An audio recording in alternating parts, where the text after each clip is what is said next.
Hello everyone, I welcome you all for the today's session of Daily Current Affairs. So those who are joining us for the first time, let me give you an overview of the session. तो पहले आपकी screen के ऊपर एक question आता है and हम उस क्वेश्चन का आंसर डिस्कस करते हैं. आफ्टर डिस्कसिंग द आंसर उसके रिलेटेड जो भी न्यूज़ होती है हम उसे ब्रीफ में ऐसे नेक्स्ट स्लाइड पे उसको पढ़ते हुए चलते हैं. ठीक है. So and at the end of the session हम एमसीक्यू के फॉर्म में वन लाइनर न्यूज़ को भी कवर करते हैं. So MCQ plus one liner will be the format of our session. ठीक है. तो पहला क्वेश्चन आपके स्क्रीन के ऊपर आ चुका है. आपको बताना है कि which of the following statement is correct regarding exercise मैत्री. अब एक्सरसाइज मैत्री क्या है वो तो हम नेक्स्ट स्लाइड में पढ़ने वाले हैं, पर आपको अब बताना है कि इसमें से करेक्ट स्टेटमेंट कौन सा है. ठीक है. Yes. So the first statement, exercise Maitri is a joint military exercise between India and Thailand. Yes, ये इंडिया और थाईलैंड के बीच में जॉइंट मिलिट्री एक्सरसाइज है. अब फर्स्ट स्टेटमेंट ही करेक्ट हो गया तो बाकी ऑप्शंस क्यों ही पढ़े हम लोग. पर फॉर द मोर इन्फॉर्मेशन हम अपने अगले स्लाइड में पढ़ने वाले हैं एक्सरसाइज मैत्री क्या है. ठीक है. ये 1 जुलाई से 15 जुलाई तक चलने वाली मिलिट्री एक्सरसाइज होगी. ठीक है. और ये कहाँ पे चलेगी? एट फोर्ट वचीरा प्रकरण इन ताक प्रोवांस थाईलैंड में. तो इस बार ये थाईलैंड में ही होगी. ठीक है. प्रीवियस एडिशन जो था वो उमरोई मेघालय सितंबर में हुआ था 2019 में. और ये एनुअल ट्रेनिंग है, मतलब हर साल होती है, पर 2019 के बाद से नहीं हुई थी, इस साल हो रही है. ठीक है. Annual training event that is conducted in India and Thailand alternatively since 2006. तो 2006 से ये मिलिट्री एक्सरसाइज कंडक्ट ही करते आ रहे हैं हम लोग. ठीक है. और इंडियन आर्मी का 76 मेंबर का जो कंटिजेंट है प्राइमरली फ्रॉम लद्दाख स्काउट्स, तो वो लोग इसमें पार्टिसिपेट करने वाले हैं. ठीक है. देखो, मैत्री एक्सरसाइज किसके बीच में है? इंडिया थाईलैंड के बीच में. आपके लिए बहुत ज़्यादा है. ठीक है, इनफ है. पर जो डिफेंस एग्ज़ाम देने वाले हैं, मिलिट्री से रिलेटेड एग्ज़ाम्स देंगे, वो स्टूडेंट्स इसको थोड़ा ध्यान से पढ़ लेंगे. और बाकी भी स्टूडेंट्स आप थोड़ा ध्यान दीजिएगा, बिकॉज आजकल एग्जामिनर जो है ना वो कहाँ पे कंडक्ट हुई एक्सरसाइज, कौन पार्टिसिपेट करने वाला है, ये सब क्वेश्चन पूछता है. तो आप भी इसे थोड़ा ध्यान में रख लीजिएगा. ठीक है. और इंडिया से तो लद्दाख स्काउट्स पार्टिसिपेट कर रहे हैं, और थाईलैंड से जो द रॉयल थाईलैंड आर्मी का कंटिजेंट है उसमें से 76 पर्सनल्स जो हैं from the 1st battalion 14 infantry regiment of the 4th division, तो ये जो लोग हैं ये पार्टिसिपेट करने वाले हैं. ठीक है. यहाँ पे RH ही नहीं, TH द आना चाहिए था. ठीक है. Okay. The exercise will enhance combined capabilities in executing joint counter insurgency terrorist operations in jungle and urban environment. तो अर्बन एनवायरनमेंट और जंगल एनवायरनमेंट में अगर इंसर्जेंसी ऑपरेशंस हो जाती हैं, ठीक है, जैसे रेबेल कर जाते हैं, जैसे छत्तीसगढ़ में माओवादी लोग आ जाते हैं, तो वैसी अगर सिचुएशन होती है तो उसे हमें कैसे डील करना है, ये इस एक्सरसाइज में इसकी ट्रेनिंग दी जाएगी. ठीक है. Under chapter 6 of United Nations charter, तो इस चार्टर के हिसाब से उनको ट्रेनिंग दी जाएगी. ठीक है. Next, who is the author of the original Hindi biography of Manoj Bajpayee titled कुछ पन्ने की जिद. ठीक है. तो कुछ पन्नों की ज़िद ये एक बुक है, ओरिजिनली बायोग्राफी है, हिंदी में लिखी गई है. ये किताब मनोज बाजपेयी जी के ऊपर है. ठीक है. बायोग्राफी वो होता है जो कि आपके ऊपर किसी और ने लिखा होता है, और ऑटोबायोग्राफी वो होता है कि आपकी ज़िंदगी के बारे में आपने खुद ही लिखा हो. ठीक है. That is the difference between biography and autobiography. ठीक है. और ओरिजिनल ऑथर कौन है इस बुक के? Yes, correct answer is option number B, Piyush Pandey. और इसको हिंदी से इंग्लिश में किसने ट्रांसलेट किया है? रोहित वत्स ने. ठीक है. ये दोनों ही नाम आप याद रख लेना. ठीक है. Next, what is the current conservation status of the Bornean elephant, जिनका साइंटिफिक नेम है Elephas maximus borneensis, on the IUCN red list पे. तो IUCN के रेड लिस्ट में इनका स्टेटस क्या है? ये एंडेंजर्ड कैटेगरी में आ गए हैं. ठीक है. बिकॉज इनकी पॉपुलेशन घट के सिर्फ अराउंड 1000 के आसपास ही कुछ बच गई है, और स्पेशली साउथ एशियन कंट्रीज़ में ये पाई जाती है. ठीक है. तो इनका अब एंडेंजर्ड कैटेगरी में ये आ गए हैं. ठीक है. Next, who won the Leon Master chess championship for the 10th time. तो 10वीं बार लियोन मास्टर चेस चैम्पियनशिप किसने जीता है? Yes, correct answer is option number C, Viswanathan Anand. ठीक है. इन्होंने 10वीं बार इस टाइटल को जीता है. और विश्वनाथ आनंद के नाम और एक रिकॉर्ड है कि वो लगातार 21 महीनों तक वर्ल्ड चैम्पियन रहे हैं. ठीक है. तो ये भी रिकॉर्ड उनके नाम है. Next question, which country achieved the top position at under 23 Asian wrestling championship 2024? तो अंडर 23 की रेसलिंग चैंपियनशिप चल रही थी, उसमें इन किस कंट्री ने टॉप पोजीशन सिक्योर किया? Yes, correct answer is option number A, India. ठीक है, तो इंडिया ने टोटल 8 मेडल्स जीते हैं, 4 जो थे वो गोल्ड हैं, ठीक है, 4 गोल्ड मेडल्स हैं, और 2 जो थे वो सिल्वर है, और 2 जो थे वो ब्रॉन्ज हैं। ठीक है, तो ऐसे 8 मेडल्स इस चैंपियनशिप में इंडिया ने जीते हैं। ठीक है जी, तो अगले क्वेश्चन की तरफ हम बढ़ते हैं। तो क्या कहता है हमारा अगला question, who is the first Indian personality to be honoured with प्राडो अला कैरियरे एस्कोना लैक्रोनो टूरिज्म? तो इस अवार्ड से किन्हें सम्मानित किया जाएगा? ठीक है, ये आई थिंक न्यूजीलैंड या फिर स्विट्ज़रलैंड में होने वाली है ये सेरेमनी। तो इस अवार्ड से किसे नवाजा जाएगा ये आपको बताना है। ठीक है, yes, correct answer is option number B, Shahrukh Khan. ठीक है, और ये इंडिया से ऐसे पहले पर्सनालिटी होंगे जिनको इस अवार्ड से सम्मानित किया जाता है। ठीक है, okay, next, which bank received the Atal Pension Yojana award for financial year 2023-2024? Yes, correct answer for this question is Bank of India, option number D. ठीक है, तो बैंक ऑफ इंडिया के कई सारे ब्रांचेस में अटल पेंशन योजना में एनरोलमेंट हुआ है, इसीलिए इनको ये अवार्ड दिया जा रहा है। ठीक है जी, नेक्स्ट अब वन लाइनर न्यूज़ को हम जल्दी जल्दी से कवर करते हैं और फिर सेशन को एंड करते हैं।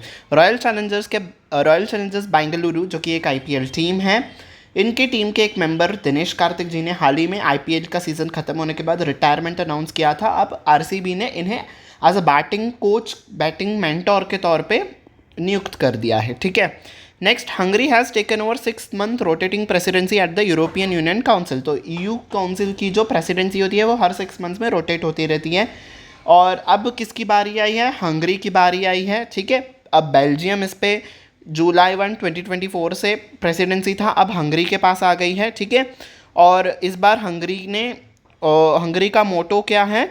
ईयू's प्रेसिडेंसी इज़, तो अब जब प्रेसिडेंसी हंगरी ने संभाल ली है तो उन्होंने एक मोटो रखा है कि मेक यूरोप ग्रेट अगेन। ठीक है, ये उनका मोटो है इस बार का। ठीक है, नेक्स्ट न्यूज़ आरबीआई से आ रही है। RBI has appointed Arnab Kumar Chaudhary and Charulatha Eskar as executive directors. ठीक है, तो इन दोनों को एग्जीक्यूटिव डायरेक्टर्स के तौर पे आरबीआई ने अपॉइंट कर दिया है। ठीक है, next, 41-year-old ostrich nest found in Prakasam, Andhra Pradesh. तो एक जगह पे खुदाई चल रही थी प्रकसम, आंध्र प्रदेश में, वहीं पे इनको फॉसिल्स मिले हैं ऑस्ट्रिच के नेस्ट के। ठीक है, बस इतनी सी बात थी इस न्यूज़ में। नेक्स्ट, आईसीआईसीआई बैंक से न्यूज़ आ रही है, इन्होंने लॉन्च किया है एक प्रीपेड सेफेरो फॉरेक्स कार्ड, और ये किसके लिए स्पेशली बना है? स्टूडेंट्स के लिए जो कि अब्रॉड जा रहे हैं हायर एजुकेशन के लिए। ठीक है, इस कार्ड में क्या सारी फैसिलिटीज़ रहेंगी? Freedom of loading the transacting in 15 currencies, तो 15 करेंसीज में आप यहाँ पे ट्रांजैक्शन कर पाओगे without any cross currency markup charges. तो क्रॉस करेंसी मार्कअप चार्जेस वो होती हैं जब आप किसी दूसरी करेंसी में डील करते हो तो एक्स्ट्रा चार्जेस आपको पे करने पड़ते हैं, पर अब इस कार्ड के मदद से आपको कोई चार्जेस पे नहीं करने पड़ेंगे। ठीक है, तो बस यही न्यूज़ थी, आप इसे याद रख लेना कि सेफोरे फॉरेक्स कार्ड किसने लॉन्च किया है?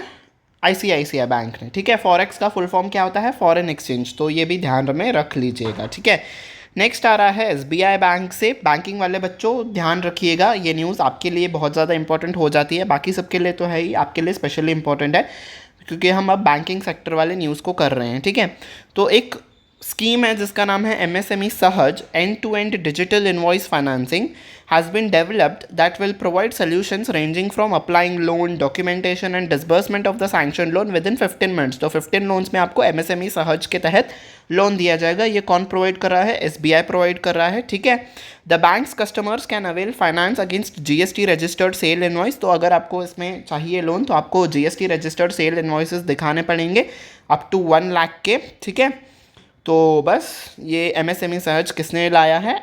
एसबीआई ने लाया है, जिसके तहत 15 मिनट्स में आपको मिल जाएगा लोन। ठीक है, नेक्स्ट फिर से रिजर्व बैंक ऑफ इंडिया की न्यूज़ आ रही है, इन्होंने ज्वाइन कर लिया है प्रोजेक्ट नेक्सस को। अब ये क्या है प्रोजेक्ट नेक्सस? एक multilateral international initiative. Multilateral is, इसमें कई सारे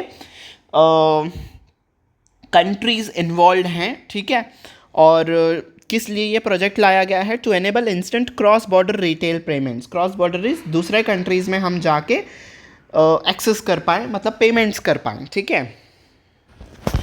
तो बस यही उनका इनिशिएटिव था कि जब अगर हमारे कंट्री में से दूसरे कंट्रीज़ में लोग जा रहे हैं तो वो इजीली पेमेंट्स कर सकें, और दूसरे कंट्रीज़ से अगर कोई यहाँ पे आ रहे हैं अपने देश में तो वो भी इजीली पेमेंट्स कर सकें। अब इस प्रोजेक्ट के अंदर कौन से कंट्रीज़ हैं वो हम आगे देखेंगे, ठीक है, बट मोटिव समझ लो कि क्या है इस इनिशिएटिव का, ठीक है। Project Nexus is conceptualized by the innovation hub of the banking for international settlements. तो BIS का ये एक सोच थी कि हम ऐसा कुछ लाएं, और अब इसे सच्चाई में भी बदल दिया गया है, ठीक है। India's UPI and FPS of Malaysia, the Philippines, Singapore and Thailand will be interlink through nexus. तो इनके जो इंडिया का जो UPI है और बाकी जो इनके फाइनेंशियल पेमेंट्स ऐसे UPI जैसे बाकी सिस्टम्स हैं, मलेशिया का हो गया, फिलीपींस का हो गया, सिंगापुर का हो गया, थाईलैंड का हो गया, तो इनको इंटरलिंक कर दिया जाएगा ताकि ईजिली पेमेंट्स कर सकें, ठीक है। Which countries have joined the platform? अब कौन से कंट्रीज ने ज्वाइन किया है इस प्लेटफॉर्म को? The project Nexus aims to connect FPS of 4 association of South East Asian nations. तो आसियान की 4 कंट्रीज़ जो हैं, मलेशिया, फिलीपींस, सिंगापुर और थाईलैंड, ठीक है, ये 4 कंट्रीज़ प्लस हमारी इंडिया, ठीक है, तो ये लोग ने इस प्लेटफॉर्म को ज्वाइन किया है, ठीक है। Who would be the founding members and first more over countries of this platform? Founding members तो शुरुआती मेंबर्स ये रहेंगे, ठीक है। Indonesia will also join the platform in future. तो आने वाले डेट में इंडोनेशिया भी ज्वाइन करेगा, और going ahead the platform can be extended to more countries. और अगर सक्सेसफुल हुआ, सारी चीज़ें सही हुई, तो बाकी के कंट्रीज़ में भी इस प्रोजेक्ट को एक्सपांड कर दिया जाएगा ताकि पेमेंट्स इजीली कर पाए टूरिस्ट्स, ठीक है। तो यही मोटिव के साथ नेक्सस प्रोजेक्ट RBI का लॉन्च किया गया है, ठीक है। मैंने इसको क्वेश्चन के फॉर्म में नहीं रखा बिकॉज इसकी इतनी सारी एक्सप्लेनेशन थी जो कि आपको समझाना बहुत ज़्यादा ज़रूरी थी, ठीक है। नेक्स्ट न्यूज़, राष्ट्रीय स्वयंसेवक संघ RSS के जो चीफ हैं मोहन भागवत जी, इन्होंने विजिट किया है native village of Hamid Dhamupur, जो कि उत्तर प्रदेश में है। वेयर ही रिलीज, तो वहाँ पे इन्होंने विजिट किया। एक आर्मी के पर्सोनल थे जिनकी डेथ हो गई थी, तो उनके विलेज में इन्होंने विजिट किया और वहाँ पे 2 बुक्स को लॉन्च किया जिसका नाम है मेरे पापा परमवीर और भारत का मुसलमान, ठीक है। तो ये 2 बुक्स इन्होंने लॉन्च की, ठीक है। नेक्स्ट न्यूज़ आ रही है, SEBEX2 is developed by economic explosive limited solar group under the make in India initiative. तो ये एक बॉम्ब टाइप है जो कि इन्होंने बनाया है, मेक इन इंडिया इनिशिएटिव के तहत इस कंपनी ने बनाया है, ठीक है। And this explosive has lethality of 2.1 times greater, मतलब इंटू 2 टाइम्स की तबाही ये मचा सकता है दैन स्टैंडर्ड TNT। तो हमारे पास जो TNT बॉम्ब है उससे 2 गुना अधिक ये तबाही मचा सकता है, ठीक है। और it has been evaluated, tested and certified by the Navy under its Defense Export Promotion Scheme। तो इंडियन नेवी ने इसको इवेल्युएट किया है और टेस्ट किया है और सर्टिफाई किया है, ठीक है। SEBEX2 is made from high melting explosives which means it can greatly increase destructive power of many weapons like bombs, gun shells and warheads without adding any extra weight, ठीक है। तो इनके पावर को ये इंक्रीज़ कर देगा, guns के, weapons के, मतलब हमारी क्षमता और ज़्यादा ये बढ़ा देगा, ठीक है। ये न्यूज़ जो है प्रॉपर गवर्नमेंट सोर्सेज ने कंफर्म नहीं की है, बट कई सारे न्यूज़पेपर्स में आई थी तो मैंने इसको इंक्लूड कर लिया, ठीक है।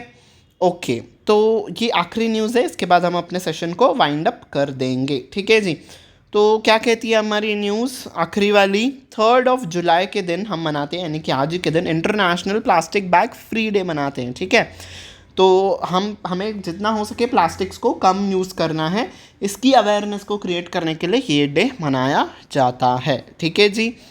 तो आज की न्यूज़ इतनी ही है, ठीक है। तो थैंक यू वेरी मच कि आप मेरे साथ यहाँ तक बने रहे। I hope you have like this session. मैंने सारे फील्ड्स में से न्यूज़ को इंक्लूड करने की कोशिश की, एंड या अपने फ्रेंड्स के साथ भी सेशन को शेयर कर देना, बिकॉज चाहे वो कोई भी एग्ज़ाम्स की प्रिपरेशन कर रहे हो, जहाँ पे भी उनको करंट अफेयर्स आएगा यूज़ में, उनके लिए सेशन बहुत ही हेल्पफुल प्रूव करेगा। एंड सब्सक्राइब बटन पे भी प्रेस कर देना, बेल आइकन पे भी प्रेस कर देना, ताकि आने वाले क्लासेस की नोटिफिकेशन आपको टाइम टू टाइम मिलती रहे, ठीक है जी। On this note I take your leave until we meet next time. Take very good care of yourself. Bye bye everyone.